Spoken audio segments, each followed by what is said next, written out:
All right, let's make sure we're all set up. And I don't have anything planned today, but I am going to go through. I've been really slacking on my YouTube channel questions and answers on my notifications here, so I'm just going to go through that. And of course, if you guys have any questions, feel free to shout them out here. Let's make sure that I got the right name here. Let's copy and paste. Doc? Yes, we're good. Okay. So, like I mentioned before, we can go through here and I can just look at my YouTube channel and see if there's anything on here we can talk about. So right up here at the top we have Control D starts regular divisions and Shift D and D cycle through them, but if you don't have subdivisions, then Shift D and D only cycle through dynamic subdivisions or preview divisions. Is that correct? And yes, that is. And I highly suggest, we'll grab a cylinder 3D out of here, go into edit mode, and then if we turn on polyframe, and we go up here to make Polymesh 3D, we have this object here. And it's a lot easier if you can go through here. And one thing I like to use a lot is polygroups and then group by normals. And also I like to use my custom menu here. And let's go ahead, just so I can show you guys where some resources are at really quickly. If you go to my YouTube playlist channel, there's a ZBrush, nope, not that one. ZBrush Radiation full playlist, and if you go through here you're going to see there's like 50 or almost 55. Well, you know what, there's 55. I wasn't able to put in, there's a big gap in here because I wasn't able to put in some ZBrush 2019 stuff that was new and should be in that playlist. So if you want to, also go to the ZBrush 2019 playlist, and that'll be some new stuff in 2019. And I wanted to include these 4 folder ones right here. We can talk about folders too real quick. But that's a resource for you. So the cool thing about polygroups and the reason why I like them so much is because you can use these to enable you to do stuff like if I want to go ahead and say QMesh polygroup all, or you know what, let's do an inset polygroup all. You can just grab these polygroups and inset them, and usually I'll just do a region here. So, and this is your Z modeler brush, BZM, and then we can go through here and they say maybe QMesh polygroup all, hold down Shift. And then let's go in here and say insert multiple edge loops. Now when I do something like this, insert multiple edge loops, interactive elevation, let me pull this out and kind of round this off a little bit. And now I go back down here, and we do our group by normals, you're going to see these don't get picked up is because the angle threshold for this right here is less than 45. So what we need to do to pick those up is actually go down here and drop this down. Oops, not crease. Polygroups, group by normals, max angle. So now if you keep dragging this down, eventually it'll pick up that angle change. Now if you drag it down too far, it's going to grab a lot of things. So kind of pick exactly where that is. Now of course you can also just go through here, hold down Alt, and just tag these. You can isolate that, Control Shift, and then tap it. Hey guys, thanks for showing up. It's been a while since I've done a recording here. So what we're doing here is I'm just going through my YouTube channel, my notifications, and just kind of answering some questions there. And what we're talking about here is D and Shift D. And why this is so important is if you ever want to do hard surface modeling and you want to see what the preview is. So if I go down here, one thing I like to do is, so crease level is set to 3, and then dynamic smooth subdiv is set to 4. And what that's going to do is it's going to subdivide, quote unquote, just a preview subdivision up to 3 times, and then it's going to uncrease everything and then turn the smooth subdiv up to 4. So you can actually start smoothing these out. If you go to crease level of 2 and then do Shift D and D, that'll even round it out even more. So with that, you're able to go back here, see your preview, and then you can always do Shift D to turn that off, and then you can go through here and do stuff like polygroup, polyloop.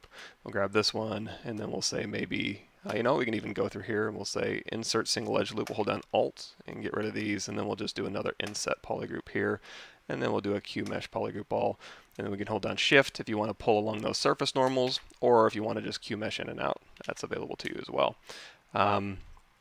So then we can go ahead and hit D, and now these aren't creased, so you're getting a very nice fall off here. You can manually go through and you can say crease edge loop complete, like so, or you can do a crease, hold on. You can do a crease PG, which will crease all your polygroups there, but it doesn't stop you from doing anything like, oh, I want to do an insert mesh brush. And go to brush insert, I don't know, Boolean something or other, and go ahead and insert these things out, and then you can split them off. Where that gets not so good is if I go over here to dynamic and I hit apply, that gives me real subdivisions here. But now if I want to go through, I can't add any insert mesh brushes. You can always put a dummy proxy in the middle and do that. But you also, like, if you wanted to be like, oh, I want to go ahead and take this edge ring and extrude it, you'd have to go through here, and you could kind of do it if you just like unmask this or use masking, or you can delete lower and isolate these. It's just very, very limiting. It's kind of destructive too. So if you just, and it's also increases your file size. So you can just go through here and you can use D or Shift D to turn dynamic on and off, is probably your best bet.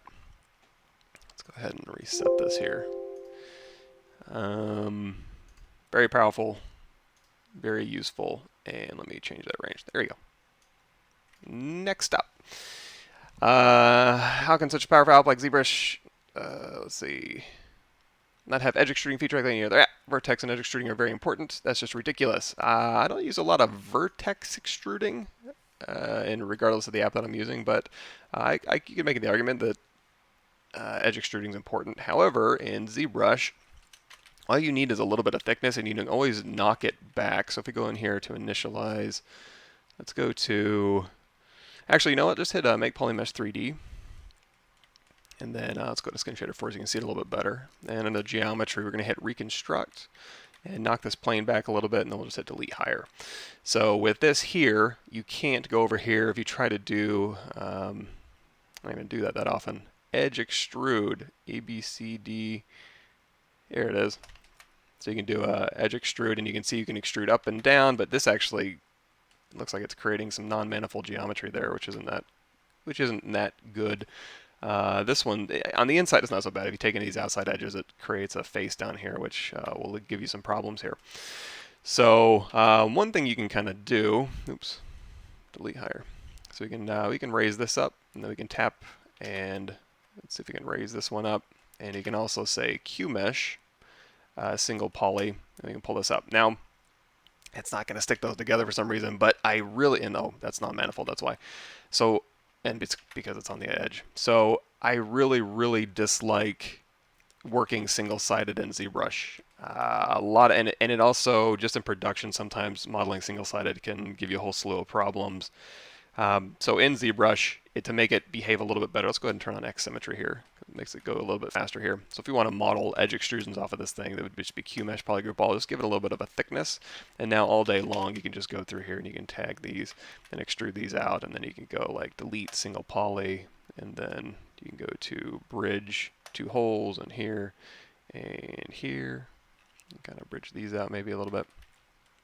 And this also will allow you to go through here. We can do a QMesh, polygroup all, or we can just mark these ones. But as long as you have any sort of thickness, you'll always be able to extrude out from these edges. Now you may be saying, well, I do want something single-sided. And occasionally, I do want to just take the single-sided mesh and work with it. That's when I, again, go back to group by normals, Control-Shift isolated, geometry modify topology, delete hidden. And then I'm back where I started. We'll go ahead and increase all. And now from here, you can say QMesh here. If you do QMesh the opposite way, you're going to need to go down here to display properties and flip. And then that'll get you back in action. And then from here, if you want to put like a little ring on here, you could do QMesh polygroup all and then pull these things up. Or if you wanted to, you could do maybe an inset polygroup all here and then QMesh. You can push this back in or pull it out if you want to. You know, all that stuff. If you wanted to do just a cut through, we could do QMesh, or we can do inset polygroup all, and then we can go down here and tap, and then we can just QMesh back through. So QMesh polygroup all. There you go. So now I got the border. Or if you wanted both of these things, you wanted like to do a separate material, sometimes I'll do that, is I'll go to Subtool here, and we'll duplicate this off. Now here I'm just going to run a crease tolerance at dynamic, and then smooth subdiv, crease level of 3, smooth subdiv of 4. And then on this duplicate here, I'll go through here and we'll say inset here, and then inset here, and then QMesh here, and then we'll do another crease, and then dynamic, same thing, crease level of 3, smooth subdiv of 4. And now we've got a separate piece here that I can just go through and widen this out. Now there's a little bit of Z fighting on here, so I can always go through and say QMesh polygroup all and just hold down Shift, and we'll give that a little bit of breathing room there. And now I can do two separate materials on these meshes here. Hello, side effects. Thanks for showing up. Just going through some YouTube comments here, trying to get caught up. Let's go back to comments. So that was subdivisions and edge extruding. Where's the material link? ZBrush cell shading. That one I'm not sure about. I'll have to go back and read what that thread's talking about. Here. OBJ, that was for, we have a, what's it called? Photogrammetry there that we, a little playlist that we have there. Brain exploded. Slowing down my voice, probably not. But what you can do if you are going through here and you're playing any of these, and you can probably just tell from my Twitch stream, I tend at a slightly faster cadence. You know, while you're playing these things, make sure you go to this gear, playback speed, and just you can do like 0.75. That doesn't make me sound too weird. Anything lower than that, I start to sound a little bit lurchy, but that can slow me down. Okay, this looks like a weird one. Let's see. How to import an OBJ with color and normal map into Substance, add detail and bake and export all of the layers. Import the OBJ and color map and normal map into ZBrush, add detail to the OBJ, then generate the export the color normal maps. Oh boy. I'm not import the color map and normal map into ZBrush. I'm not sure exactly why I would do that. I could see a case being made for like maybe importing a displacement map back into ZBrush and displacing geometry maybe. But, you know, that's also pretty destructive. So, ambient occlusion render in ZBrush and generating and exporting the normal maps. I'm not sure about that one. Oh, keep creases. So, that's in the ZBrush community for this for a month, and they brought it. So, in here, and this is a good one too. So, if you guys haven't played around with the new ZBrush algorithm, highly suggest you do. We go in here to make Polymesh 3D, and we go down here to append maybe a cube. So if I take this cube here, and we'll go ahead and scale this up a little bit. And let's go ahead and just do a little bit of Booleans here. So I'm going to take this one down, and we make this subtractive, and we turn on live Booleans. You're going to see we get a Boolean mesh here, so we can go ahead and punch that through. And I'm going to take this cube here, and let's go ahead and duplicate this cube off, and let's go ahead and make this subtractive here. And we can move this out, and we'll go ahead and scale it up and in a little bit. So this is just an easier way to kind of go through. And actually, you know what I'm going to do with this one? I'm going to go down here to initialize, and we're going to do just a simple like one res Q cube. We could use a taper on that, but sometimes it's easier just to go ahead and taper, say, let's do this. If you have fewer polygons here. So we're going to shrink this down a little bit. And we'll kind of punch this in. And I'm going to hold down Control Alt, and we'll go ahead and scale this a little bit here. So we'll put a little bit of a taper on here. And so we can do Boolean modeling. We can do maybe this side here, and then hold down Control, and we'll maybe do this side here. So let's say this is our weirdo Boolean object. So we're going to go down here, and we're going to say, actually, it might be easier with a folder system in here. So what I'm going to do is just hit Control F, and we're going to say Boolean Folder. And then I'm just going to drag these things in here. So now I have all of these guys in a folder, and we're still getting the same Boolean result. So now I can just go up here, and I can say Boolean Folder. Now, if I had any dynamic subdivisions turned on, I could use that, but I don't. So I'm just going to say Boolean Folder.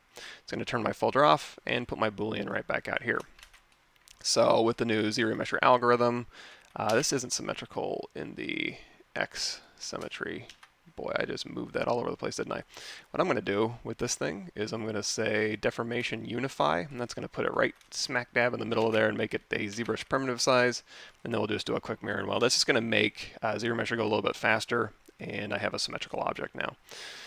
So what I can do is I can go down here to geometry, and we can go down here to ZBrush, and then we can say ZBrush. We don't have any creases just yet. At this point, we could do crease PG. So if we go in here to our crease menu, you see there's a crease PG option. That'll crease all your polygroups. And because we had a different polygroup on every side of that cube and the sphere and this one, it would actually do a fairly good job, although these edges maybe not. So what I would do is actually do another group by normals and grab those two. So we can isolate this one and say group by normals. And then now we have polygroups all over the place where we want them. If you didn't have that, or you brought this in from an external program, you might be able to do a group by normals. It seems to be having a little bit of a problem here. So let's try going down here to weld points and then doing a group by normals. There we go. So there was having some little bit of a weld points issues. But now that we have polygroups all over there, although right here it seems to be having a bit of an issue, so we're going to drop that group by normals down just a bit. There we go. And now we'll just do another, oops, let's do this, group by normals. And then we'll do a mirror and weld. Is this all the same kind? No. Okay, now these are separate polygroups, it looks like. It just doesn't look like they are. They're all the same shade of pink. So with that, we could do, if we just do a ZRemesher and disregard any polygroups or finding edges. In fact, we should probably just do that. Let's hit Control W, and we're just going to say detect edges for me, and we'll just say ZRemesh. So now it's going to go through and look for edges on here, and it'll do a fairly good job, as you can see. We also have X symmetry turned on, so it's symmetrical. So if you wanted to, you could go down here to half, and it also puts creases where your edges are. So at this point, we don't need to detect edges anymore. We can keep creases, and now we can just use ZRemesh and just keep hitting half, and it'll go ahead and just keep those detected. So now I have a nice low-res mesh here, and you know, at this point, we could go through and model what we need to, or another thing we can do is under the crease menu, we can hold down Control and just pop in little bevels on here. If you don't hold down Control, it'll just do interior bevels. This one will kind of extrude things out and keep them nice and crispy. These interior edges may do something weird, so you may want to uncrease those. So we're going to go over here to crease edge loop partial, and we're just going to say, or we can actually say, let's do crease edge loop partial, hold down Alt, and we'll go ahead and get rid of these interior creases. I wonder if there's a concave crease option. And now if we hold down Control, that'll go ahead and it is still crossing those over. I guess there's not just a way around that. You could try doing a weld, but I'm not sure how much that would work. Hey, Rick, thanks for showing up. Michael Yang. Question. How to split your final sculpt work at the end and set it next to each other so it can be in a different pose. So you have an example of front view and a side view of your sculpt for a showcase preview.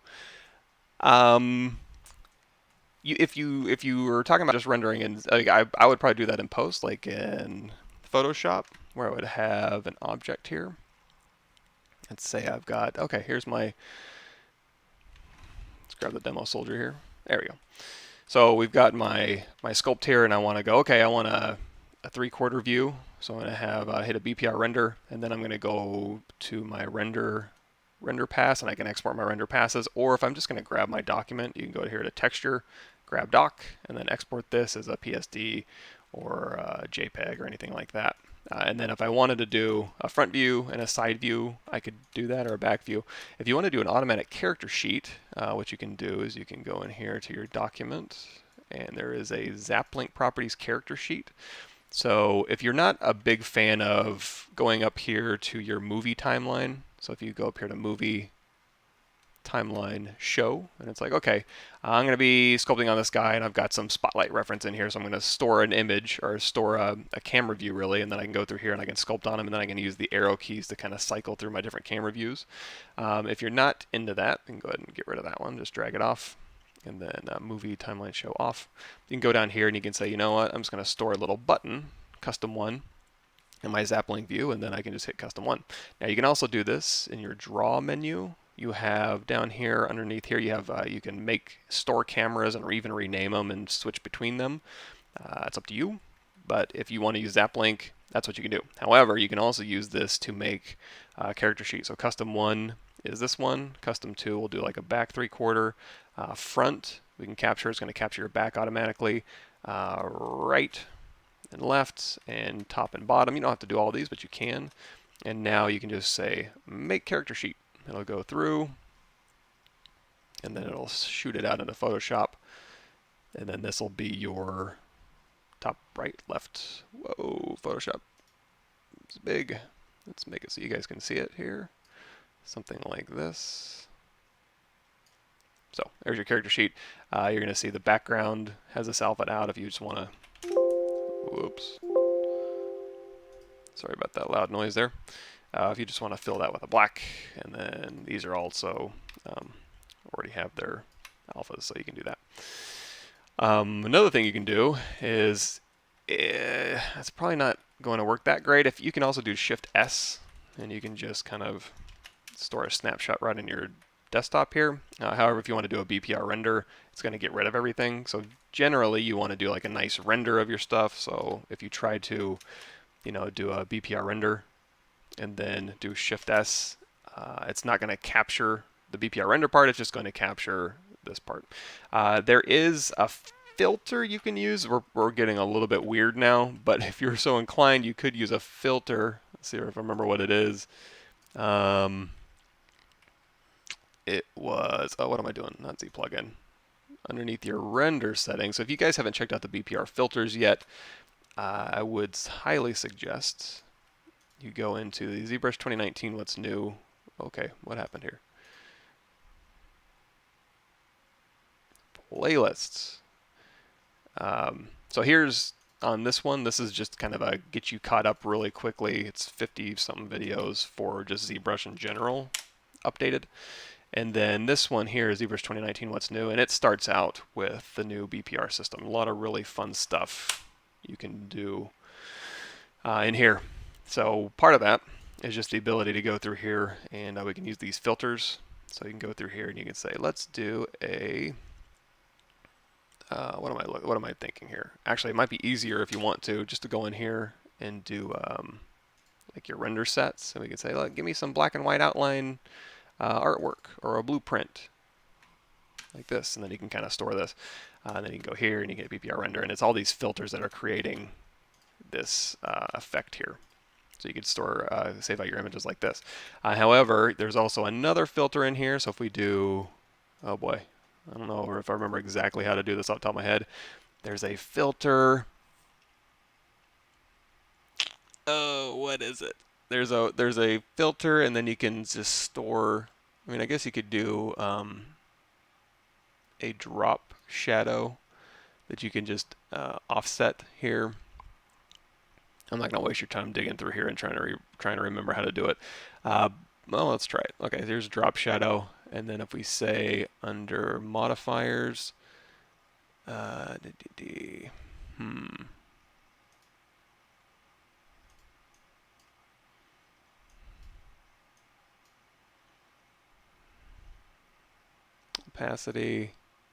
X offset, you can just, yeah, I guess maybe not. Yeah, there's something in here. It's on the back of my head where you can go through and you can just save an image off of here, and I'm not going to remember the name of it. Render sets. Oh no. Reflection aberration. No, I don't think that's it. Although it might be. I don't know. Go through these and read them, and you can get caught up there. But yeah, there's a way where you can use a filter to kind of do another view with BPR as well. But I don't remember what it is. Sorry. Does baking results become weird when having an object that is crazy triangulated Boolean from a low density mesh with a high density one? Example, a cube and maybe some surface detail, mesh cut. Yeah, it does. So depending on what you're using to render, if you have something like this, go into edit mode, make Polymesh 3D, this would bake fine. So if we wanted to, we were doing some creasing, but if you said, okay, you know what, let's do, again, crease level of 2, smooth subdiv of 3, I mean, get a very, very nice result you could bake from this. Let's actually do a smooth subdiv of 4. So this would bake fine. We could even do a crease level of 1 and really kind of soften those edges, and then you could bake to the low poly and it would bake fine. However, if you go back, let's turn this off, and we turn this back on, and we say Boolean Folder. So we've got this one here. If you tried to bake from this, all these little triangles would do a pretty horrifying job. And also, since we remember, we need to do a quick weld point. So that's under Geometry Modified Topology, by the way. So, and then we'll just do a mirror and weld as well. Oh yeah, I moved it. Okay, fine. Unify, mirror and weld. There we go. And weld points. Boy, I just used it. How do I lose these things? There it is. So, Yeah, if you tried to bake from this, you'd get some pretty nasty artifacting right around here. One way to kind of alleviate that is to use, instead of using very, very few points, if you're using densities, like you see how dense this mesh is, if this mesh density kind of matched that one and this mesh density kind of matched that one before you Booleaned, it would work out much better. But at the end of the day, kind of one thing you can do is you can just go through here and we can do a Dynamesh and you can export this and bake to it, so you can just kind of dial in the resolution you need. But even this, you probably wouldn't want to bake something that sharp. You'd have some edges in there anyway. So in fact, what we could do, let's do a crease. Okay, we'll do a group by normals. We'll do a max angle down, and we'll do a mirror and weld, and then we'll do a crease PG, and then down here in our crease, we're going to hold down control, and we'll just add a little bit of a bevel in there. And then now that we have that, yeah, it'd probably be better to ZBrush that. So even these vertices right here are going to do some nasty things. It's just difficult to go through here and do much of anything with this kind of nasty geometry.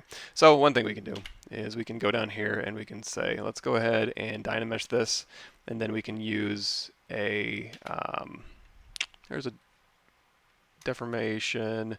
We could try polishing. You can try polishing this object and kind of smoothing it out a little bit. You can also just use a smooth deformer, and you can just go through here and just drag, and that'll give you an overall smoothing effect on your edges. And if you bake from this, it'd be fine. Nice, even geometry. If you wanted to get, you could also do like a round edges shader in Houdini or Modo. I wonder if that would work better. I'm not sure. I'm not certain on that. But that's maybe one workaround you could do. Cool. Hey, thanks for showing up. Yeah, it's been a long time since I've done one of these streams. I'm going to try and do one on Thursday as well for my own channel. Just to say I did. Just to say I am. How would you export FiberMesh hair to the other applications like Marmoset Toolbags? I'm having problems with XGen and Maya. Oh boy, it's been a long time since I've done that. You could always do it as geometry as a worst case scenario. So if we go in here to project and we say, give me a anime head. Oh, one thing you can do is you now have this load tools from project. So if I didn't want to wipe out my entire scene here, you can now just load tools that are in a project. So that's a fun one. So in here, if we want to go ahead and say, give me some fiber mesh, and we go down here to our fiber mesh and we say preview it. And you know what? These modifiers are probably fine. We're going to drop these max fibers down just a bit and then change that coverage just a little bit. So let's say we've got some fiber mesh hair we want to use. We're going to say accept, and then subtool here head. We can go ahead and unmask that. And also you want to make sure that you don't have double-sided turn on. I should have checked that. Yeah. So that way it doesn't have fiber mesh on the inside and the outside. So we've got this here, so we can go to like BG, brush groom, hair toss maybe, and we can go through and kind of comb these hairs out a little bit.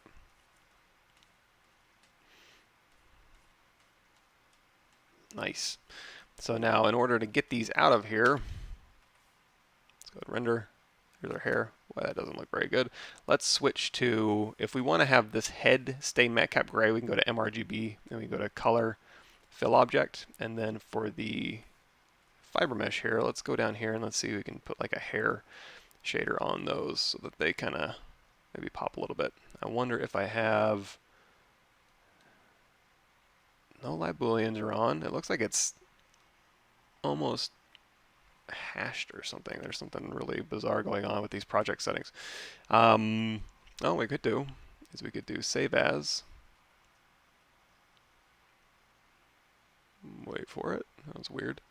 We can go to my desktop here and say test, and then we go to preferences, initialize, and tools will save everything that you've just done as your in your tool palette, so you'll be safe. And then now, yeah, that's more of what I was expecting. So not sure what's happening in the other project, but so now we have a mustache here. To export this, there might be under Fiber Mesh export. You can export the displacement. You can export the curves. Export fibers as curves if you needed to. But if you wanted to, I think if you export these as is, it would export it as an OBJ.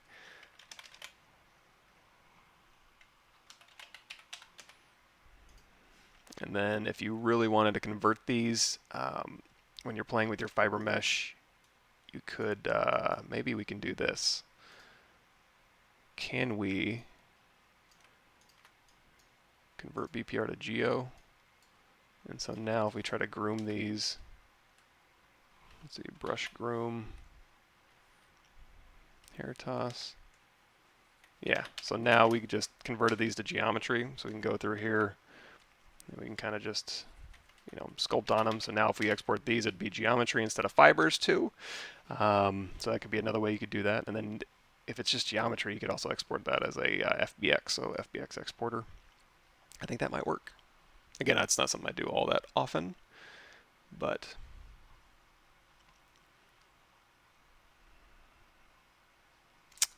Blade Runner 2049 soundtrack is what I listen to while you stream. That's I need to pick that one up.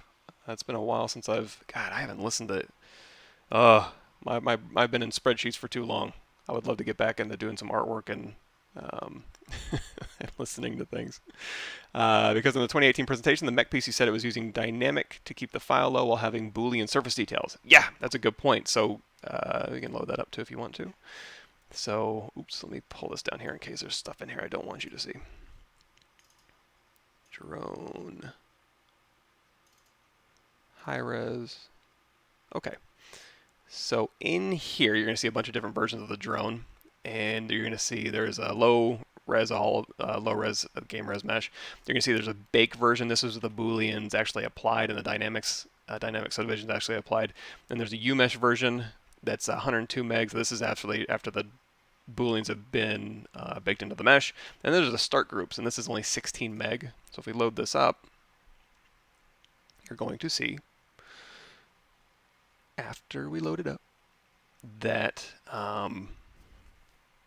it's 16 meg, but it looks like a much higher res file because we're using a bunch of array mesh and we're using a bunch of dynamic subdivisions to kind of, let's go ahead and see if we can turn on polyframe here. So if you select any of these and we go into solo mode and we do Shift D to turn it all off, you're going to see this is what the geometry really looks like. Then we hit D, makes it look a little bit nicer. And again, these are fairly simple shapes. There's not a whole lot going on there, but I'm trying to see if there's a better example. Over here, there's the Boolean. So if we turn on live Boolean here, you're going to see this is where all the Booleans get cut in. So processing this thing down into a usable bakeable mesh takes a little bit of work, but the overall working file for this object is fairly simple. So we turn on perspective here, and we go ahead and do a BPR render. This is in the videos here if you want to kind of do something like this.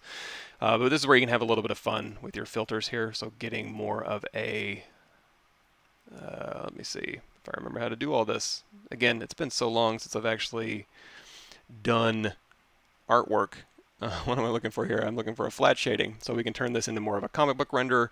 You can go down here and we can say, let's go to modifiers, and we can change the number of shades if that gives us a little bit of a better effect. And then over here, we can say, what's another good filter? The Orton filter is kind of good if we want to do maybe a little bit of contrast. You can also do contrast user color. I like to use this one because you can change the front color to kind of give you a different effect. You can actually make it colorize if you wanted to. So you can kind of go through and change the contrast. One thing you probably want to do, you see there's a slight gradient to these shadows. So underneath render here, let's go to, I guess we have render open over here. BPR shadow. And render properties, we can do flat shadows, turn vibrate down to 0, then we'll hit BPR again, and that'll go ahead and flatten out your shadows. And then also, under BPR shadow, we have a global strength and a floor strength. And I also want to change the direction of that light. That's kind of gross. We'll kind of put the light towards the front there. And then once we have that, we can go through here and we can say, you know what, let's change that global strength and that floor strength down just a bit. And then that'll go ahead and lighten up those areas so you can get a little bit more detail in there. And it's kind of washed out right now. So underneath your BPR filters, we can go ahead and we can pop some outlines here. There's a couple different ways to do that. We can outline an edge, and we can also outline a cavity. And there's actually a bunch of different ways you can do this, but two easy ones is outline edge. You can go through here and then under the modifiers. The more it's towards the black color is the more black it'll get, but of course you can change this background color to be whatever you want. But black usually makes the most sense. So now we can go through here in the modifiers and we can say change that outline edge thickness. So we can do an edge outline, and then also you can turn on interior cavity too if you want. You do inside and exterior, but we'll just go ahead and leave that here. You can also change the fall off to get more interior details, but if you're going to do interior details, I could use this for the outline edge, and then you can also, the radius isn't going to do much on this one, but if you had another filter, I'm going to turn it on. Actually, let's do an ortron filter, just kind of get some contrast in there, and then this filter, we're going to go ahead and do outline cavity. And this will go through and outline your cavity areas. So in here, you can say, you can crank up the radius if you want more thicker line. You can change the cavity fall off here, so you can, the more you go to the left, the more it's going to pick up angle changes and cavity sensitivity. You can also dial that up and down too to kind of get the effect you want. So here's my interior edges, and if you don't want them that heavy, like here it is all outlined, you can either take the outline cavity. However, this is just going to make it more gray or white. You can also go down here to opacity, and you can just drop this back down just to kind of maybe pick up a hint of those interior edges. You can kind of play around with that a little bit. So yeah, these are fun to kind of play around with.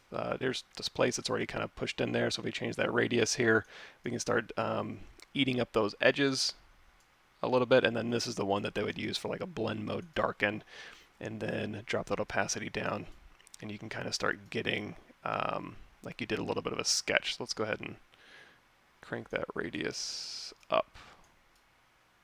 There we go, and then drop that opacity down. That'll kind of give you a sketchy kind of look here. And then these are kind of fun to play around with too, as far as screen tone. Let's do screen tone dots, and we can say, you know what, I want to mask it just to the object itself, or we can mask it just to the background, or we can mask it just to the background and just to the background shadow, or we can mask it to both the object shadow and the background shadow. So there's a lot of masking options available to you.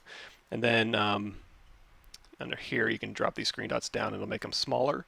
You can also drop them down to the negative, and it'll be white dots on a black background or black dots on a white background. So we'll go negative a little bit here. And then also make them bigger or smaller. And then under modifiers, I think you can tell it constant size. So if you want it to be 100% the same size, you can crank that up. If you crank it down, it'll change its size based on value. And you can also change the blend mode. So we can say maybe make this a multiply, and then we'll drop that opacity down, and you can put just a little bit of halftone in those shadows. So now, no matter what you bring in, what object you bring in, you can do that. And you can also save this as a render set. So up here at the top, you can say render save, and you can save it into your render set lightbox here. So let's do that real quick. ZBrush 2019. What am I looking for here? Render presets, and we'll call this test. I name everything test. And so now when we hit the comma key here underneath our render sets, there should be a test in here with a little thumbnail of our ABHIJKLMNO. There it is. So here's the little thumbnail of our object. So anything we render, we can load this in. And you can also just go through here and you can say, you know what, I want to render out a blueprint instead. And then it'll load up this render set here. So now, you know, you can have those render settings apply to your objects here. So if you wanted to do like an orthographic view, I would turn off perspective. We can snap it here, hit BPR, and then I'll give us a, oh, it also changed my SPIX. If you want it to render a little bit faster, you can turn SPIX down to 1 or 0, and then it'll just render a little bit quicker. Can I start low poly and subdivide it back to the high res into the low for video game? Yeah, you can always start with if you're just gonna block out your model in a low poly mesh and then just subdivide it, put in some control loops, or you don't even have to do that. Let's do this. One thing I like to do instead of building in a bunch of control loops is to utilize Let's start with a Polymesh 3D and turn off light Boolean. And we're going to go down here to initialize Q cube. And let's do a resolution of 1. And then we'll do a mirror and weld, hit X to go across X symmetry here. And now we can do like Q mesh, polygroup all. We can pull this out and then alt tap these. So if you just have a hard surface mesh like this that you're creating, you can go through here and you can say, let's go ahead and just do a crease and then crease level of 3, smooth subdiv of 4, and you can use subdivisions to kind of get this result. But if you are just doing like blocky high-res stuff, instead of doing smooth subdivs, I would say maybe use QGrid and then change your coverage here. And then we can change it from a bevel to a chamfer if you want more rounded edges, like so. And again, this is non-destructive, so you can do Shift D and it just goes out of that mode. So if you want to go through here and say, you know what, let's Q mesh this out like this. Oops. There you go. Also, let's say Q mesh align full step here.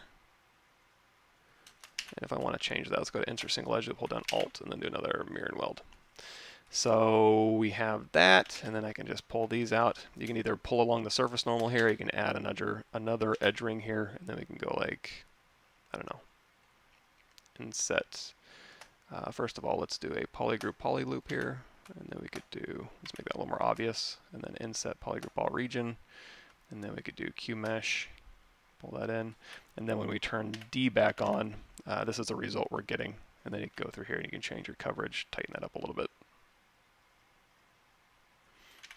So instead of, and this is just a preview, however, if you go down here to apply, and I don't have to build an edge control loops. I don't have to go through here and be like, okay, insert an edge here and insert an edge here.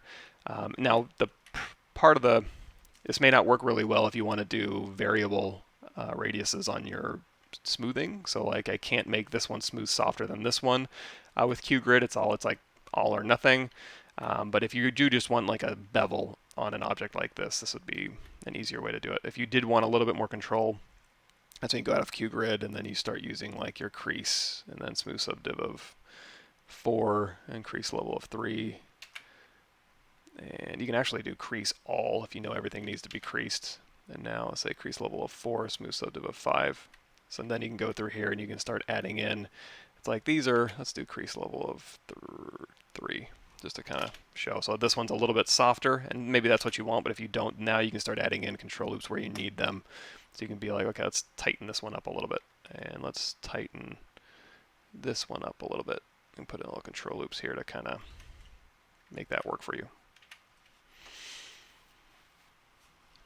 But yeah, for your low poly, it would be, okay, so we have, this version is my low poly, so we can do Shift D, and there's my low poly, here's my high poly. If we want to bake to this, I would have probably a version of this file with my dynamic not applied, and then I would go through and say dynamic and hit apply. You can do that all at the same time if you have the ZRepeatIt plugin.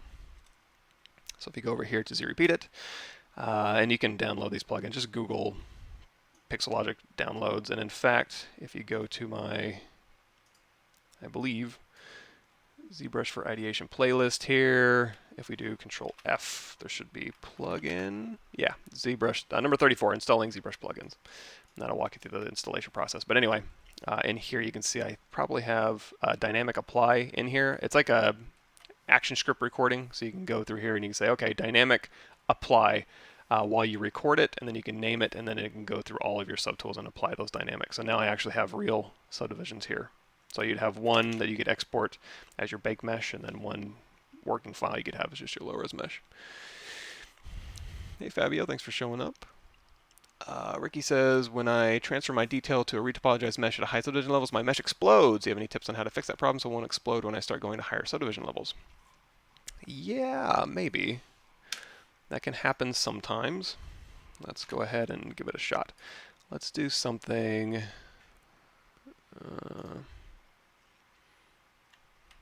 Let me see, sample files here. Load something up to play with detail on it. So here's from the Reptile Creature series. And so this guy has a bunch of stuff on him. So I'm going to take his head here and we're going to isolate just his head. And you know what we can do since it's already kind of retopologized? I'm going to duplicate this guy off.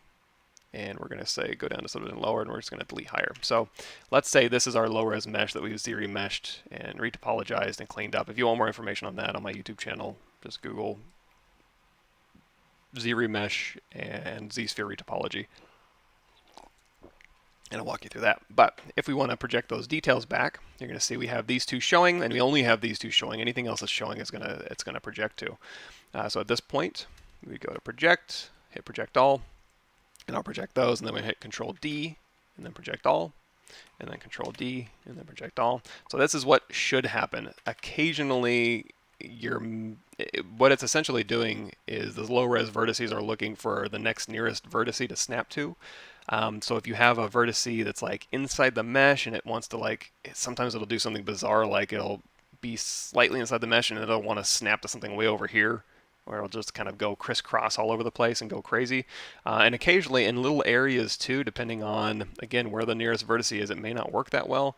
So if we hit Control D and then project all. If you want to see the difference between these, you can go into solo mode, and then you can say, here's this one selected, and then you can select this one. You can see, okay, yeah, we're still losing a little bit of geometry, or we're losing a little bit of resolution. We can actually hit Control D, and we still have solo on, but it'll still project fine, as long as the eyeball's on for the other one. That's not to say you can do camera-based brushes without the other one actually showing. So now this one, and then this one, it's a little bit higher res, but I think we can live with this. So this one we can just turn off. So now we've got this newly projected one, and now I can look through for errors on here. Occasionally it will not hit, it won't scatter out, and that's when you can go in here and you could say under your project settings you can play with the distance, the mean, the blur. I'm trying to remember if there's any decent settings. There's a displacement tolerance here, so you can kind of, I'd have to see the model in order to, but I mean all I would do is go in here and play with these settings and hit project and see if I could, project those details back on.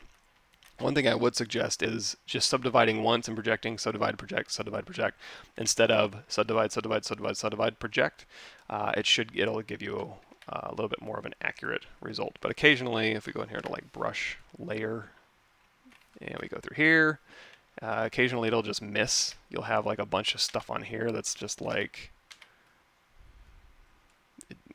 didn't quite, or even underneath maybe a little bit, just didn't project out. This is where I would use BZP, your Z project brush, and then you can go through here. And now this one is camera based, so you do have to have the other mesh showing. And you can just Z project, hold down Alt and Z project out. Now I would be careful if and it is camera based, so you want to make sure you turn your camera. However, you're going to say, okay, everything's looking great, and I'll go through here and Z project this. And then you go into solo mode, and then you look on this side of your mesh, and it's just trashed.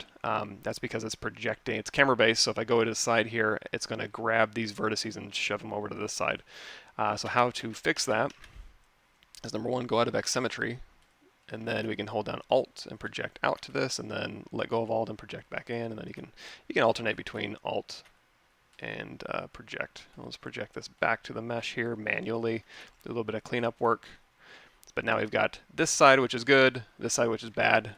If it's not symmetrical, don't worry about it. Just go back on this side and start doing the same to the other side. If it is symmetrical, you can mask one side, and you can go down here to your deformation, and you can say Smart Resim across the x-axis, and then I'll go ahead and do a Smart Resim. This one will actually do a more accurate result if you go down to something level 1, Smart Resim, 2, 3, 4, 5, all the way up, but it did fine. So something to consider. How would you insert a nanomesh to the center of a whole polygroup instead of every quad face within that polygroup? Okay, let's try that.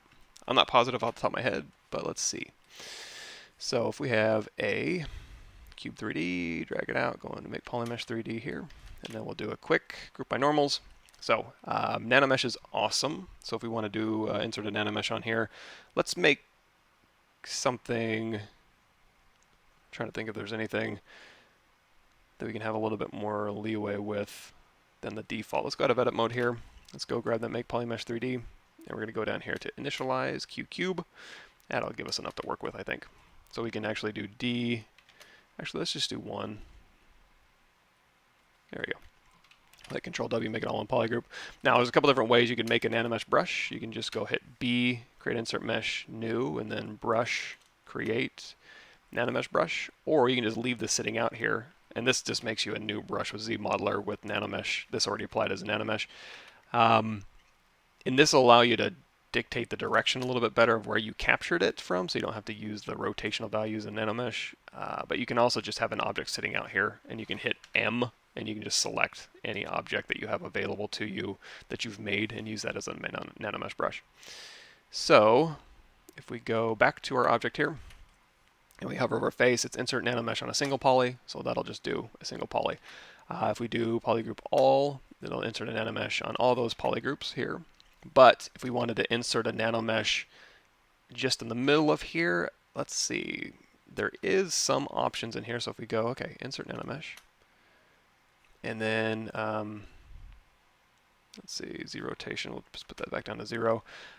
There's patterns on here and H tiles you can do. So if you wanted to put them like up in the corners, you could say 2 and 2.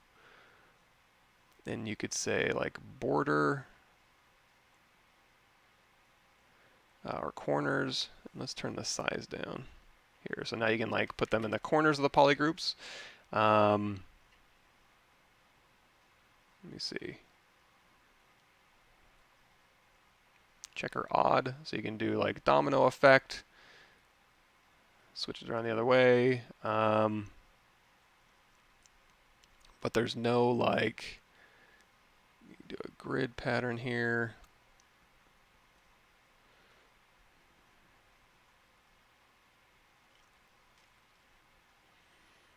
But as far as just putting one here, let's try something weird.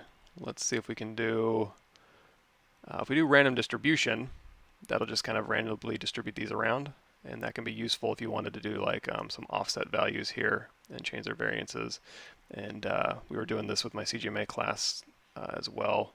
Actually, we can do change their variances that way as well. So if we want to go in here to edit mesh, and then we can say subdivide that a couple times, you can see we get like a little bubbles we can put on there. But what I was thinking, what I was hoping against hope, was that if we did random distribution of 1, and then, oops, y offset 0, turn off random array,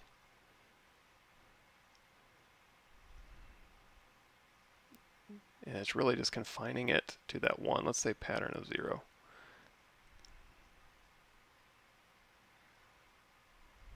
I'm trying to determine like where,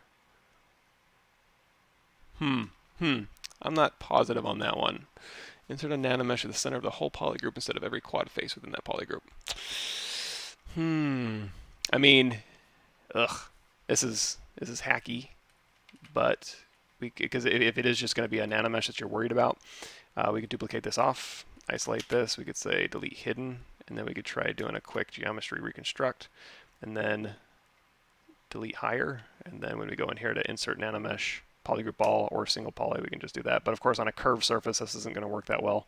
But now, yeah, I don't know. That's a good one. I'm not sure about that one. How do you decide how many low-res meshes to have when you have many subtools in the high-res? And subspace of the subtools become their own texture sets. I want them to share the same set. Yeah, I don't set up my texture sets in ZBrush. It's just easier to do it in an external program. And really, I can have, I will bake, because I generally, unless I'm doing something very specific like an armor set and a bodysuit, and or I want to break them up into separate texture sets like that, I would just do it in an external program where I assign the materials. I wish I had a better answer for you. I do have more information on that at my YouTube channel. Just in general, I think we've done it a couple dozen times of just kind of going from ZBrush to, through Houdini into Maya, or ZBrush to Houdini into Marmoset, or ZBrush into Maya into Marmoset, or any of that kind of stuff. So out of ZBrush, I wouldn't know. I don't bother trying to like do my material assignments, and also I need more control over my smoothing groups a lot of times, especially on hard surface stuff. So when you go and export out of ZBrush on your FBX exporter, you can export smooth normals or off smooth normals, but you can't, like, say, crease my UV or not to smooth my UV border edges, for example, something like that. But yeah, basically for a complex object, which, do we still have that one open? Yeah. For example, if we go out of here, let's go ahead and delete this one.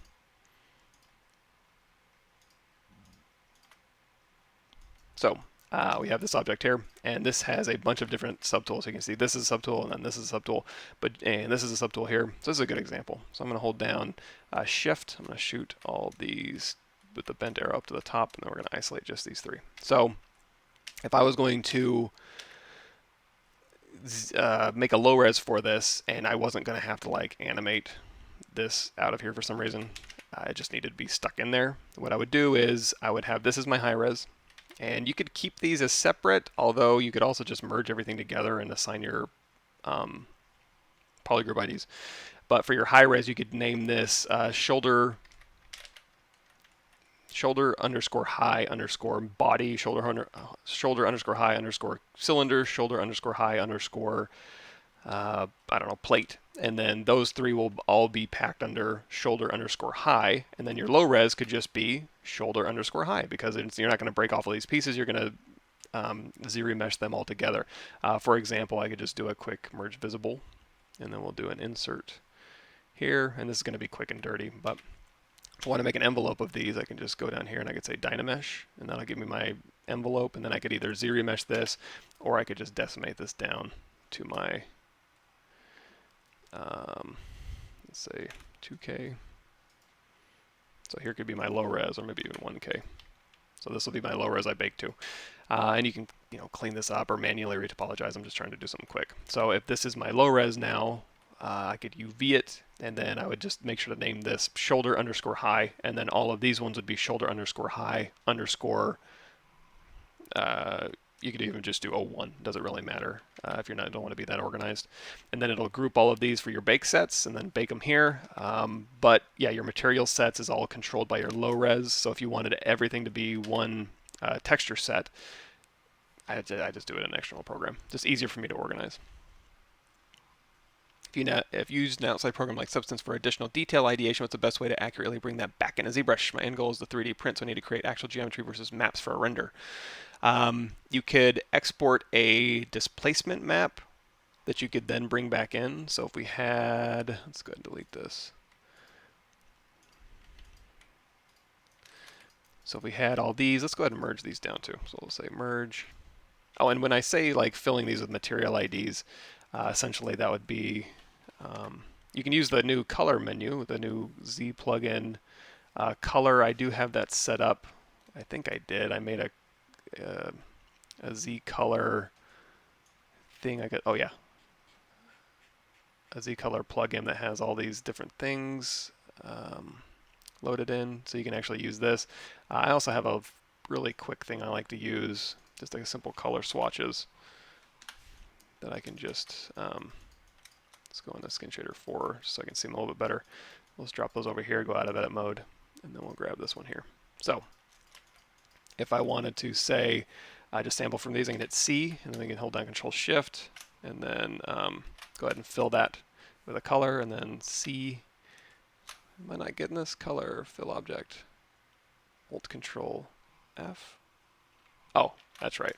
I forgot. I forgot my own hotkeys. And then this one here, and then this one here. You can do something like, hey, let's just do a poly paint from polygroups. But these aren't really mathematically separated values. These are like 255, 255, 0. These are anything. So I trust these colors a little bit better just for finer mass generation. So anyway, what were we talking about?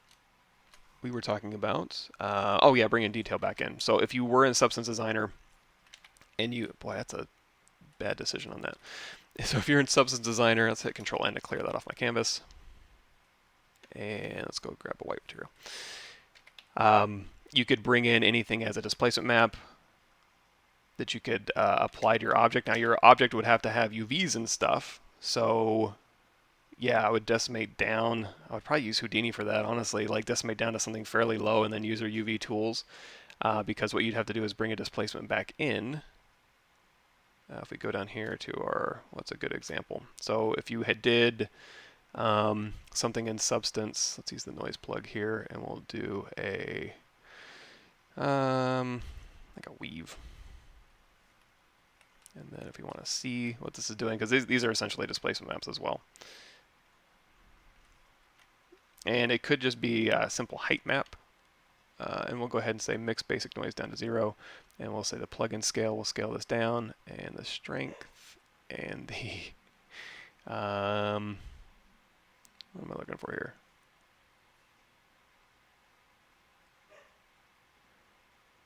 And then strength here. Say, okay.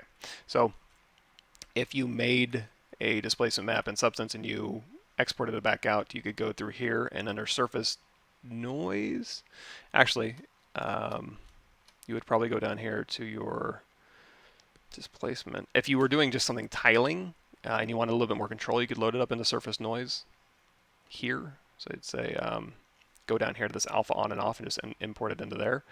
But for you, if it was like a 0 to 1 and you're baking out a bunch of different noise, that would be under displacement map. You would load up your displacement map in here, and then you would turn it on.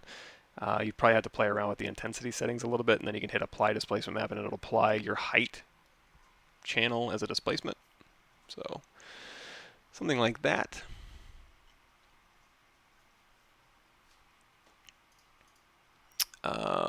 Kim says, how do I set it up? 325. I'm not quite positive here. I'm not sure what you're referring to. Sorry, I'm a little bit lost. Follow the comic style render and use the matcap grabber, but the end result is metallic. Should I start with a different material, or is there a different approach to get flat colors matcap? Yeah, well, yeah, flat colors on a matcap. If you want the super easy answer, let's go ahead and turn off our noise here. So if you did have a matcap, like maybe matcap Pearl, and you wanted a flat result, like so, that would be what we did. Let's also turn this down. Yeah, so that took a long time to render. If you turn aspects down to 0, it'll be a little bit faster. So, and again, this is just a preview render, so if you wanted to change that. But for a flatter look, again, flat shadow, vibrant down to 0, and then also just really quickly, and again, this isn't really answering your question, but consider going down here to filter, and then you can also use posterize. There's posterize in here too, but you can also use flat shading, and that'll give you blend mode and modifiers. The min intensity, you can actually go down here, and actually if you just want to apply this just to your model, let's just crank that up, and then the modifiers, min intensity, you can crank that up if you want to wash everything out a little bit, or you can darken that down, and then your max intensity, you can also take that from a pure white down. So play with that, and then also you can change what point along that curve that's going to grab, so you can change your exponent to dial that in as well. So we can say number of shades 5, max intensity of 1, min intensity of 0. But yeah, as far as matte caps go,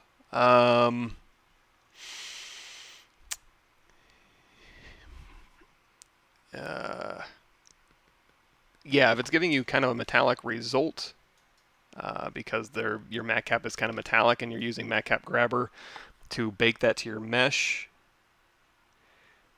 then yeah, I think that would just be a matter of in the matte cap settings, where would that be? In your material settings, I should say. Going through here and making, yeah, because if the matte cap looks metallic, then yeah, it's just going to bake metallic. So if, for example, I'm not even sure how to do it in a matte cap. I could do it in here.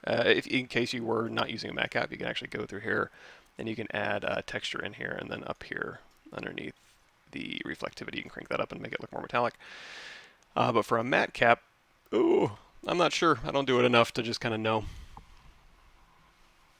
Hey Mike, can you make taper lines with the new NPR? You, like for sketchy lines, like thick and thin, somebody who's used it more will probably have to do that. We can give it a shot. Let's see. So we're going to go back to our render here. And if we go down here, so we've done a flat shading. I'm going to throw just a filter to kind of lighten this up a little bit here. And also back underneath our render settings, shadow settings, let's go to, just drop that strength down. I at least see a little more detail in my shadows here. There we go. And then if we wanted to say, also, you know what? Let's take this and this min intensity. I am going to wash it out just a bit, just because I'm going to use the line work to do a little bit more of that heavy lifting. So then if you did want to maybe go down here and say, let's do the outline cavity here so we can start getting some line work here. And then we'll say cavity radius, crank that up, and we'll make that a little bit darker so we can see it. And then we'll grab that sensitivity and we'll knock that back a little bit and that fall off.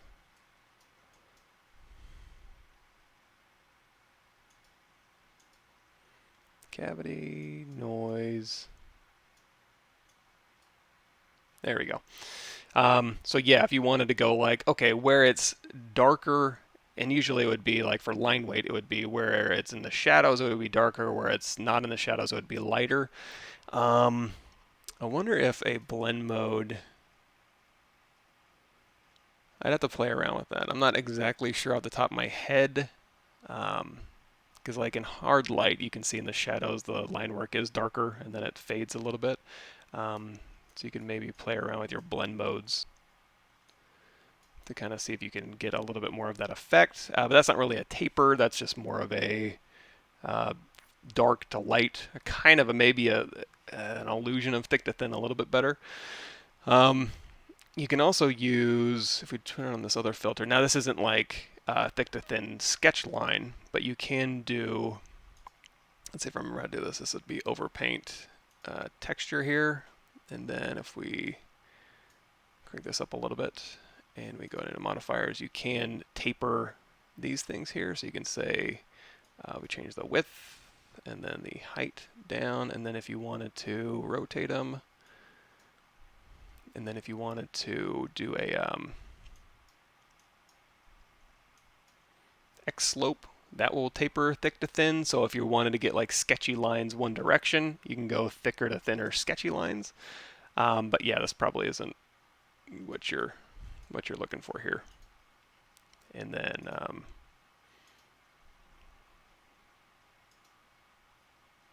but yeah, I'm trying to think if there's like a, I'm sure that can be done. I just haven't played around with it enough to kind of figure that out. Make transparent objects with a new NPR. We can try, let's go ahead and turn this last one off here. So for just basic transparency, let's do this. Let's go to append, a sphere. And with the sphere selected, we're going to go to transparency mode. And just to make these, I mean, I guess it doesn't really matter. It just scares me to have this much geometry, honestly. So I'm going to, when I'm using Nanomesh type stuff, so I'm going to go in here and I'm going to say depth size down to 0, half, and ZBrush it. And then just keep hitting half just to kind of simplify the sphere out a little bit, because I just need the volume more than anything. And then for the actual bubbles here, we can say Polymesh 3D. Go into edit mode, and again, we just make these super simple. So we'll initialize these as just a cube, because what happens with the cube when I hit D is it makes it into a sphere. So we can make these our Nanomesh brush, and then again, we'll just hit B, create insert mesh, new brush, create Nanomesh brush. So now back to here. We can go through here, and if I want bubbles on here, I can say insert Nanomesh onto polygroup all, and we can start making our bubbles.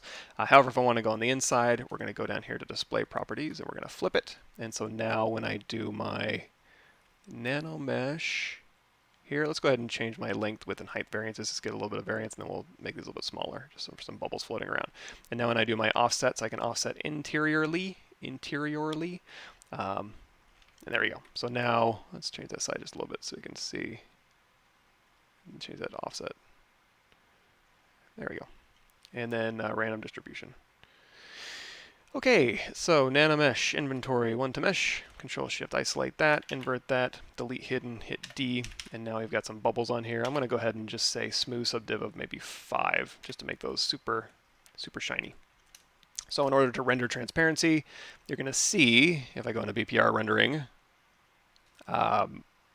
they don't render transparently. Now, I'm not positive if it'll render transparent at all if I do this, but how to render transparently in ZBrush without filters is you can go down here with these selected, and you can go to display properties, and you can turn on transparent shading, say always yes, or you can say yes once, and then underneath render, you're going to see it's turning transparency on and off for this object.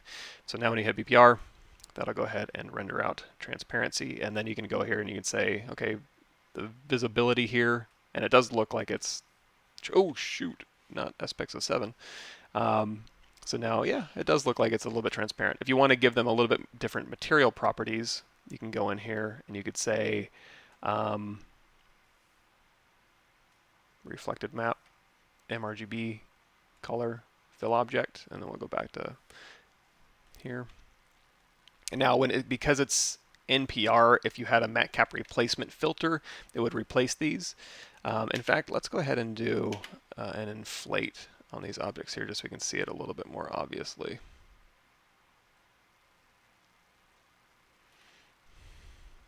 So we got the NPR shading. It is transparent.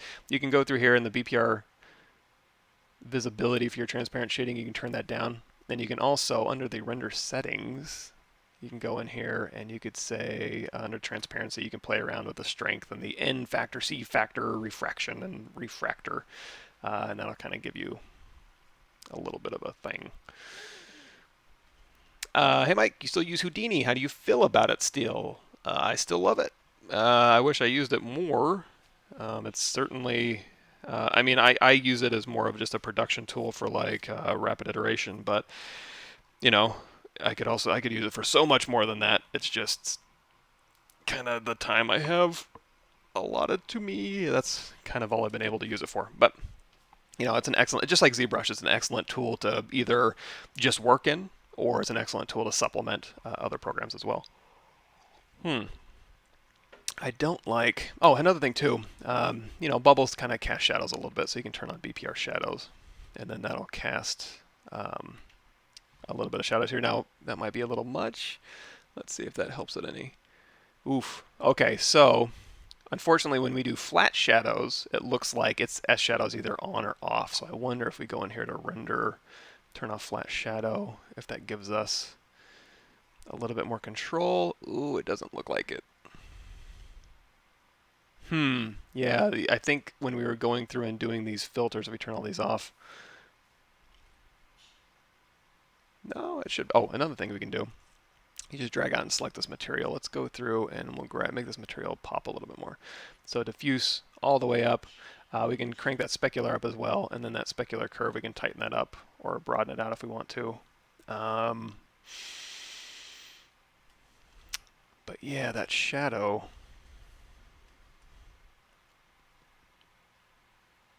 Pure shadow at 0. That turns it off, but you should be able to just crank it up to 100. It's on, but you can't do like 20%. I wonder why that is. I wonder maybe because maybe vibrant? Does that affect it?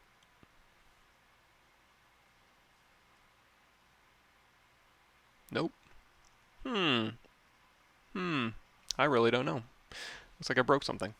But you should be able to control how much of that BPR shadow shows up, but it looks like it's just off or on, which, I don't know, maybe not ideal.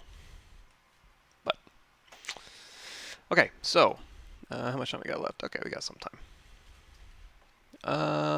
Are we allowed to use triangles when we re-topologize for production? I see you use them often. I use triangles all the time. If you're doing deformations, you want to make sure you don't put triangles in areas where you're like on the corners of mouths or eyeballs or anything that deforms a lot. Try and keep your triangles away from there, but if they're hidden or if they're just on like the back top of your head where you're not deforming anything, then they're fine. It's not a deal breaker. And really just not having triangles just makes it so that your mesh deforms in a little bit more of a predictable way at the end of the day. Hey Michael, when I align my images, I get a bunch of components. I don't know what to do with. Oh, that's photogrammetry stuff. Z modeler. Sorry. Oh, not sure what that's referring to. When I hit Control Z, it undoes my mesh, not my snapshot 3D. Is there a reason for this? So, if you are new to ZBrush 2019, you'll probably like this feature, which is initialize QCube. And then we can go hit the comma key here, and we're going to go into Spotlight. And we're going to grab some of these Spotlight little things over here. So with this, we can actually grab this, or if I want to just duplicate a copy of this thing out, we can go through here, and we can use Spotlight. We can snap to these little areas here, and we can go ahead and scale these out. And then we can hold down Shift and move these things down, and we can rotate them around if we want to. Then we can start using these as Boolean. So if I want to like chop this out, first you probably want to have light Boolean turned on. And if we have Subtool open, you can see what it's doing. We can do a snapshot, hold down Alt, and then we can do Shift-Z to turn that off, and that just cuts right through the mesh. But what it's doing, we turn light Boolean off, it's just making another mesh that's just slightly big enough to cut through, and then gives it a subtractive mesh. So if we hit W, transpose all, we can just scale both of these down. And then if we turn live Boolean back on, you can see we still have control over how exactly this is Booleaning out. So we can kind of play with this a little bit. And then hit Z again. And then if we want to swap this out, you can go on this one here, and it's like, okay, now I want to play with this mesh. And then it'll just go ahead and swap through these as needed. You can also just grab it's like a circle here, and we can do extending and vertically and horizontally, all that cool stuff. But again, we can just kind of rotate this out like so. And then we can move this around if we want to. If we want to snap this to the middle, we can. And then again, we can hold down Alt, and then we can punch this through. Now, because this one was selected, it punched through the exact same depth as the other one. If you wanted to punch through the entire object, we'll go ahead and delete that. We can select this object here. And if you also moved your camera, whoops, we didn't want to do that. We wanted to move our camera. So if we let's see, select this, go to the middle there.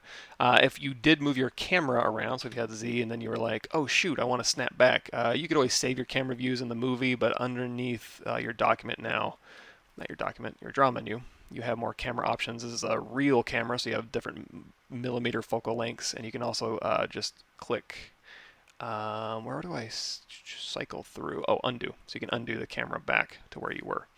So now, and you can assign hotkeys to that as well. So now I can punch through that entire object here. If we do Alt Snapshot, right? Or am I crazy?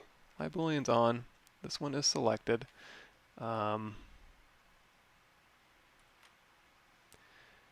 can union this. We can frame it.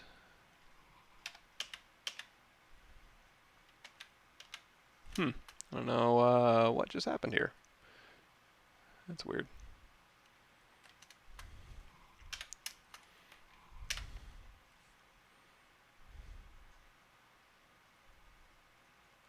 Really bizarre. Snapshot 3D. It just doesn't want to do anything. Let me see. Spotlight. Let's try this again. Give me one of these. I might have accidentally hit something. So while I'm in, the whole point of this was while I'm doing this, and then I rotated it and I scaled it up a little bit, and I moved it around. I'm like, oh, I didn't want to do any of that. You should be able to hit Control Z, and it'll just undo back through Spotlight, and then you can not mess around with your. So it's a Spotlight undo, not a ZBrush undo. So if I hold down Alt now, okay, now it's snapping through. Interesting. So let's go back up here. Let's turn our Spotlight back on. Let's go ahead and turn this on, and we'll go ahead and grab, what am I looking for here? We'll put this one here. So now we've got this shape here, and we'll go ahead and snap it here and snap it here, and we'll rotate this 90 degrees and we'll scale it up. So if I want to cut this through, we now have this one selected, so I hold down Alt and cut through. Now it's going to cut through the entire object because whatever you have selected is what it's going to cut through. And then we can scale this down and scale it back out if we want to, or in, like so. And then of course you can use ZRemesher to go ahead and give you nice topology for these kind of zany shapes that you're making. So anyway, yeah, the whole point of that was you should be able to go through here and then start hitting Control Z to undo. But I think it's just maybe the active session. So like if I move this around and start doing some stuff, it'll remember this. So if I do Control Z, it'll undo through here. But if I turn it off, Shift Z, and then Z to turn it back on again, no, I'm still undoing. Or maybe if you're in Z and you Control Z, okay, yeah, so you need to be in widget mode for undos to work in Spotlight. If you're in Spotlight, but you're in like draw mode, it's not gonna work. One thing that's kind of interesting is if we go ahead and do a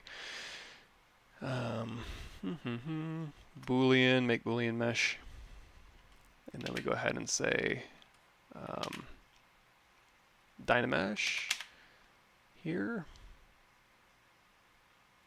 Let's go ahead and Dynamesh is a little slightly higher resolution. We have a Dynamesh here. If you have a Spotlight here and you do Dynamesh, it'll actually go through and just Dynamesh slice.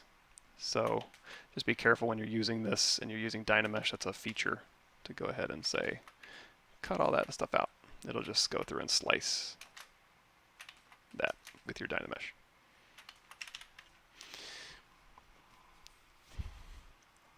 Do you know how to get an 8mm or Super 16 lens with the new physical camera? I've had such issues getting the lens with high distortion amount. It should work fine except for this auto crop status, which I'm not sure if I'm capturing that or not. Just above, where next to your quick save, there's an AC button. That's going to ensure that when you're exporting that the focal lengths will work correctly. When you're zoomed in, it'll kind of mess around with the focal lengths. That might be something to do with it, but I'm not positive on the camera stuff. Is it possible to sculpt on an extracted subtool, like for armor pieces? Yeah, for sure. So let's go ahead and we can make some armor in this guy real quick. So let's say, what am I looking for here? Let's take this little gross goopy guy. And you know what, let's just do delete other. We'll pare this down a little bit. So now, if we turn off the floor and we're going through here, we turn on X symmetry, and it's like, okay, I want to put some armor plating on this guy. So one option you can do is you can go through here and you can just kind of paint some armor on him. Now, if you do an extraction on this, it's going to have a bunch of details built in. I might suggest just duplicating this off and then just going through here and Dynameshing him. And then maybe even going in here and doing maybe, let's hit Control W, make it all in polygroup. I'm going to do a polish by features just because I don't need all of that extraneous information. In an extraction, I don't need a bunch of stuff for my extraction to do stuff. So anyway, if we wanted to put like a little piece of armor here, you can go through here and then we can hold down Control Alt, and then this will be my armor piece. I like to have a little bit more control. So what I'll do is instead of doing extraction, because I just have to do more work essentially, so we can do an extraction. It's like, oh, I extracted some geometry off, so we can accept it, and then we can unmask this. So now we have an extraction here, but you know the corners are kind of crummy, so you can go through here and you can do a polish by features, and you can just use that to kind of smooth your lines out.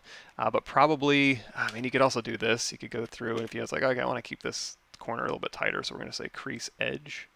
So you can kind of crease this edge here, and okay, that's a nice solid sweep, and we'll crease this edge back here just to kind of show you the difference. So now when I do polish by features, we'll do open circle under your deformation menu, and now when we do this, this will give me a little bit more armory look, but the interior geometry is still garbage. It's still just Dynamesh stuff. We can make it thicker, QMesh polygroup all, and then we can just hold down Shift and pull along that surface normal. You can also do that, and then if you have creases in here, you can always remember you can go back here to geometry crease, and you can say hold down Control, and you can pop in some bevels here if you want to. But as far as like sculpting on an extract, and all you would need to do is just start sculpting. Or at this point, you could also just Dynamesh this result and start sculpting. So you'd want to Dynamesh at a higher resolution to maintain your details. And then you can go in here to like, let's say brush, hard surface alphas, and we'll say base shapes here. We can go through here and we can put in some, let's take that intensity down. Now if you are going through an object, you want to make sure sometimes that underneath your brush settings, if you have a thinner object, you go down here to auto masking, turn on backface mask. So now when I pull out here, it's going to leave this one alone. So now you can kind of pop this in.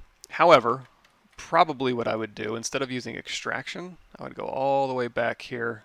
Oops, I guess I just delete this, can't I? I go all the way back here. I'm going to duplicate this guy off, and all of this I can just cut out if I go through here and I do geometry edge loop mask border. And now I have an object that I didn't do a great job, but again, we can go through here. If you just want to smooth these edges out, you can go down here to masking, mask border, control tab to invert that, and then we can just do a polish by features. You get nice smooth lines. However, even at this point, I would be inclined to just do ZBrush half depth size down to 0 and just get better geometry. And then I could tell ZBrush, hey, you know what? Let's go ahead and move these points in. I want this to be pointy down here, so I'm going to pull this down to an angle. And I'm just going to kind of guide ZBrusher into what I want here. And then, you know what? Let's go ahead and make this pointy too, just to show you. And then I can do ZBrush half.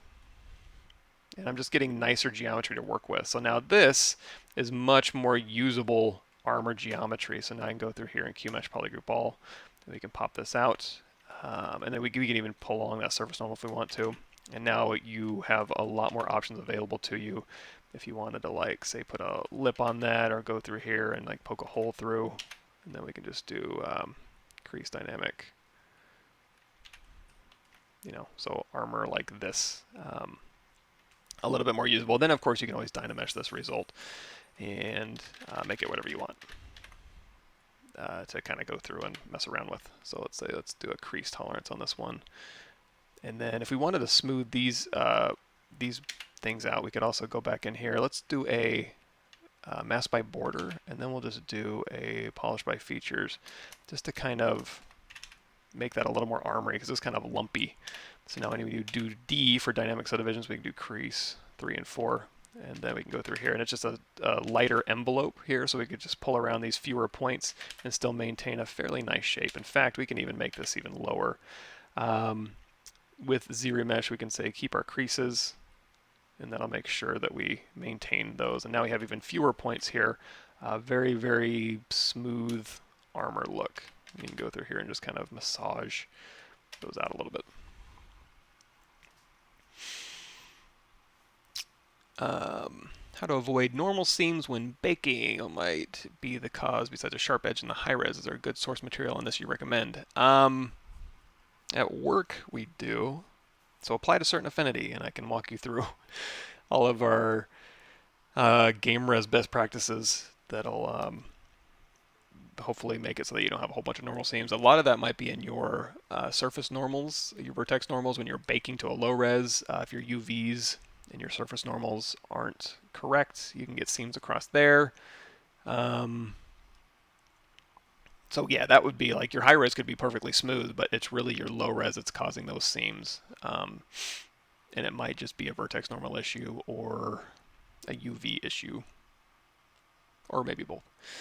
Can you use the new alpha stamps Boolean feature in conjunction with deformers? So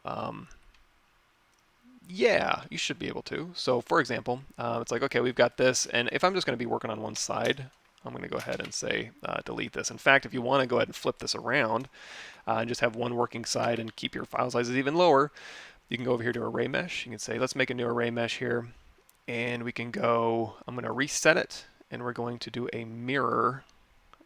Where is it at? X mirror. And oh, wait, reset. Mirror on the X. No. Okay, let's think about this.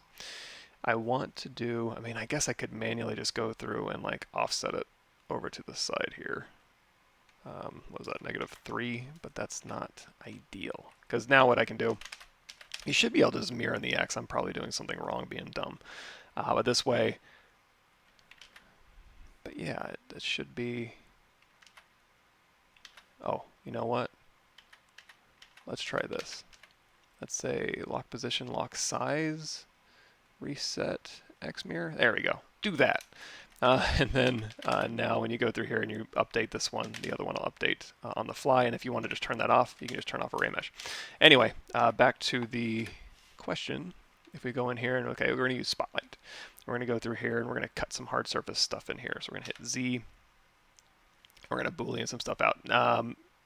You know, you can always use insert mesh brushes, honestly, if you're just going to kind of cut stuff in. I would probably still be more inclined to use insert mesh brushes, but these are interesting as well. So we're going to do Z, we're going to kind of position this, and let's say, you know what, I want to punch this one through here. This is a cool shape. So we're going to go through and grab these ones, and we're going to scale it down, rotate it down a little bit, and maybe we'll just put it over here in the corner. So with this one, we want to make sure that this one is selected, and then we want to turn on live Boolean. Then we don't have to do this, it just so you can see the result. We can hold down Alt and punch it through, and then that goes ahead and punches through this. Now it is going to punch through everything, so you can make a folder system, or you can just make a new start group here, so that it just punches through this object. So now we have a Boolean.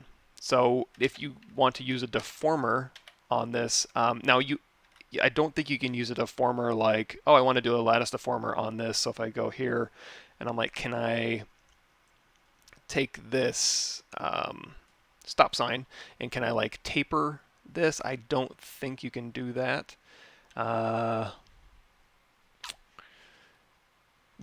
that's not a huge deal because you can always just turn into geometry and taper it after the fact. So if you want to like maybe punch this through, it's like, okay, we punched that through, but now I want to taper this one. This would just be a matter of holding down Alt. We can align it to this, let's align it to this face here, and we'll go to Unmask Mesh Center, and then now we can go in here and do a taper deformer or a deformer. This might be, might actually be better. Let's do.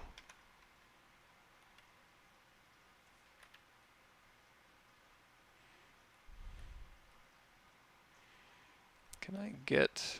I want to maintain that. I mean, I guess I can just manually something like this. So anyway, we can go through here and we can do a deformer, and then we can drop these down. And then if I want to taper this end here, we can just go through and we can like taper this down. And you can see the result of that too. If you wanted to just kind of shrink this down on this side or pull this in. So if you wanted to like punch through but also have it taper slightly as it went through, you can always do it after the fact, after it's geometry. But yeah, not as an alpha. But that's not, again, that's not a huge deal because once it is geometry, you're free to do whatever you want to with that geometry as a live Boolean.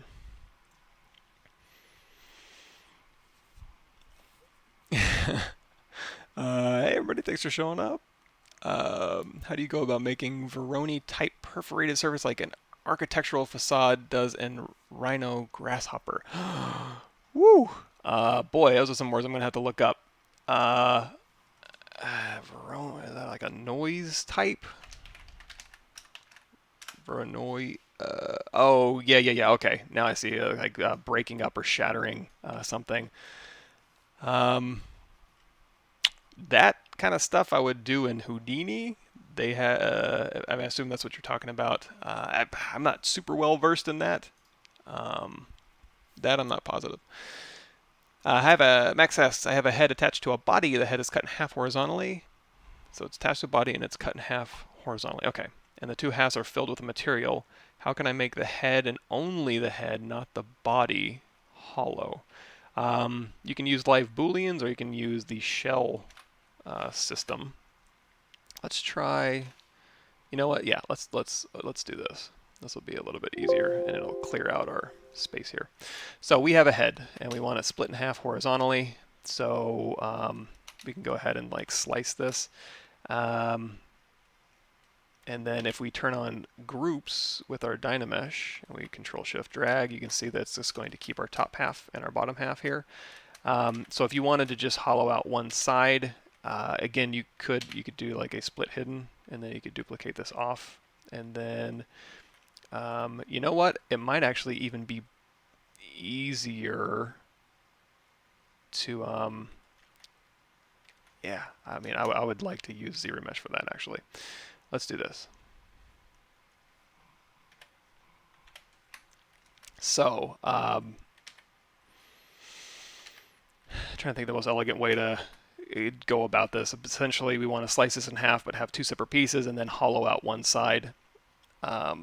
So, and again, there's a couple different ways to do this. However, let's hold down Control Shift, and if we do a slice, I do want to maintain that group. So we do have groups turned on, but I want to have a different polygroup for that bottom side. So what I'm going to do right now is I'm just going to split,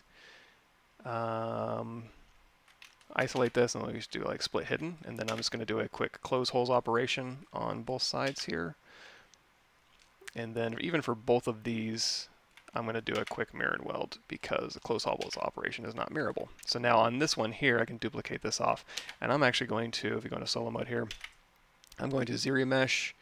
I'm going to say crease PG. I'm going to ZBrush and tell it half detect keep creases, and then ZBrush. Actually, let's turn that adaptive size down. And the reason I'm doing this is this is going to give me a little bit more control over. So now essentially I can use this as a Boolean mesh. So if I go through here and I say QMesh polygroup all, and I just pull this in, that's the thickness it's going to be. And then if I go down here and I just pull this down, now we'll have a live Boolean mesh here. So if we turn this on, so now I'm getting a thickness. So again, I can go back through here and just say, you know what, I want a little bit more thick. So there we go, we got a little shell thickness. And this just gives you the nicer result. You can use, like I said before, the shell function, but this one's a little bit less predictable. So if we turn off groups and we Dynamesh this, you can go down here, any primitive you plug in, if you make it a subtractive mesh, and we'll go ahead and turn on double-sided so you can see it. So we want to, you know, slice this out, and then under your Dynamesh properties, what am I looking for here? Go in your Dynamesh properties here, you can say create a shell and add a shell thickness. So I think if we Dynamesh this now, create a shell, yeah. So now if we hit, actually let's do this. Let's go to append, cube, hit W, go out of solo mode here, we make this subtractive. Now you can see, you know, it is giving you a hollow shell through here, but like I said, it's unpredictable. You may have to go in here and polish polygroup borders. You've got to slice this part off. It's just easier just to use Booleans. You can also just like use deformations, and if you have a Dynamesh and then you bring it back in, you can use deformation to just kind of deflate and use it as a live Boolean as well. But I don't know. Live Boolean is your best bet, probably. Cool. Yeah, I mean, you can send it to me, but you know, anything I'm trying to hollow out, I would just use live Booleans. That's your best bet.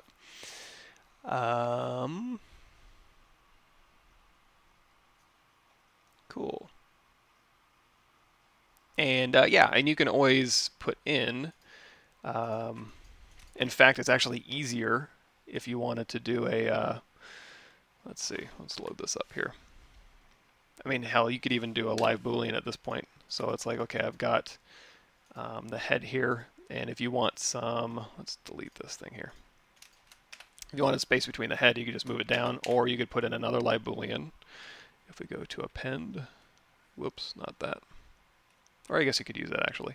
I was thinking this, and you could also use this as a live Boolean. So if you wanted to, you know, put a little separation in there, and then have the other part hollow, you know, it just gives you a little bit more control over your object there. Is it possible to choose a subtool as a light source? Ooh, in ZBrush? No. In Keyshot, yes. No, in ZBrush the lights, I don't think there is, but in ZBrush the lights are essentially just you don't really have, you can't just like click and rotate and remove them. You just go through and you move this little dot here. You can also tap this dot to send it around to the back. You can actually see this a little bit better if we go to a basic material here. So now if we tap here, it'll bring the light around to the front. And if you tap it, it'll send it around to the back. So, but yeah, I don't know of any direct access over the lights to kind of do that. Can you import an external camera from another DCC app? Yeah, I think as long as you use FBX, it should work. Does the low res need to be one single-sided envelope, or one subtool can have multiple shells? If on a low res, if I'm being frugal, it'll usually be a single-sided envelope. That usually works. If you have a one subtool as your low res mesh, you won't be able to use namespace baking, but if you don't care about that, that's not a big deal. And you can have as many shells as you want. If you're talking about UV shells, you can go crazy. On Z Modeler brush options, insert point only adds the point on one selected polygon. Any possibility to add the point on all the polygons on the mesh? Ooh, that's a good one. Let's try that. Let's see what we can do there. So we got a plane here. And we're going to say make Polymesh 3D. And we're going to go down to geometry. And we're going to reconstruct a couple times. And we're going to delete higher. So in here, insert point only adds the point on one of the selected polygons. So we can go through here and insert point, and we can click it. And that will insert a point. Now if we want to insert a point on every polygon here, insert point on a poly center, it doesn't have polygroup all. And really, it's only one target. So really, it would be, I wonder, because it would be not, yeah, I guess because if it had different targets, like, oh, I don't want it in the poly center, that would be a different target. But since it is only one target, it would make more sense to have the target be a polygroup definition. Yeah, because it would be nice to go, hey, you know what? I want to do all of these as insert point, but not have to do that. Is there a hacky workaround? That's the next question. If it doesn't just do it, can I think of a way to go, oh, that did it. Okay, so it only does it on a single poly. A hacky way to do it is, since these are all technically a single poly, quote unquote, you can paint it first, then tap. I mean, the problem is you have to paint your polygroup first, but it'll treat them all as a single poly. Maybe that's it. Now, if you wanted to do all the polygons in the mesh and you wanted to like paint everything very quickly, can you just do? It's just a single polygon paint. You'd have to go through and scrub all these and then. Well, found that by accident, but maybe that'll work for you. Cool. Thank you, Art and Time, for the kind words there. We're getting close to the end here. You can close a light cap when you're done with an object. It's still active. Don't want it to be active when I'm done with it. Oh, I'd have to research light cap a little bit more. It's been a while since I've actually used them. Fall asleep to my voice. Thank you. Setup Wizard cannot detect any installed. Oh yeah, send a ZBrush. If you have any major ZBrush like install issues, that is open up a ticket in Pixelogic. I wouldn't know anything about that.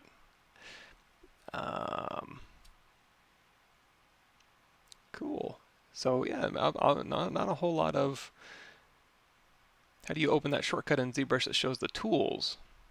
Can you share it, please? It's not a shortcut, if I understand correctly what he's talking about, or she. If we go in here to our tool menu, we go to the demo soldier here. And so if you've got something with a lot of subtools, and you want to select them, obviously you can go over here to your subtools. You can also change your visible count now, if you haven't checked that out. So you can go through here and you can see more of them. You can also hit the N key, and then you can just kind of go through and pick those. So, and you can also use this like a brush selection system. So if I hit N and then I narrow it down to G, that'll be all my G subtools, glove and goggles, and then O for my goggles. So that'll go, oh, of course, did it do it? N-G-O. Oh, it didn't do it. N-G-O. Select goggles, and it doesn't do it. Well, at least you can go NG, narrow it down, and then select goggles. So there's Must be something broken. Cool, cool. If you have too many points in the scene and you already have changed in the memory the max amount of polys, how to use Sculptris Pro mode. If you do have a lot of polygons, actually, I have a video for that. If we go to my YouTube channel here, and we go to, so that was a ZBrush 2018, what's new? Inside of here, performance, maximizing Sculptris Pro performance here. Can I just send you this copy link address? This will be, long story short, if you have a bunch of details, but it's just like a very high-res Dynamesh, just decimate it first, and then use Sculptris Pro to add geometry where you need it. So just keep decimating down to keep your point count underneath your max. That just makes it more responsive. Even if you were able to crank up your polygons more, your computer may kind of chug and make it not a very fun experience for you to use Sculptris Pro. So that's just a way to kind of keep your point count down, maintain your details, and then use Sculptris Pro to put your details where you need them. Oh, the import camera feature is broken. Well, in theory, you should be able to import cameras, but anyway, I'm going to call it a day. Thanks, everybody. Hopefully me going over a bunch of ZBrush stuff was useful to you. I'm going to try to stream more. I'm trying to get out of manager stuff. Well, manager stuff is what it is. I'm trying to get, again, those self-sustaining systems to self-sustain, and then I can hop back into a little bit of art. So, well, you can always rewatch the stream. I'm actually going to post the stream to my YouTube channel, so you can rewatch back what's already been on here. But also, I'm going to try to stream more. I'm going to try to stream this Thursday as well. So hit me up on my channel, twitch.tv/PavMike, and we'll do another stream on Thursday. So thanks again. See you guys Thursday, and have a good rest of your day.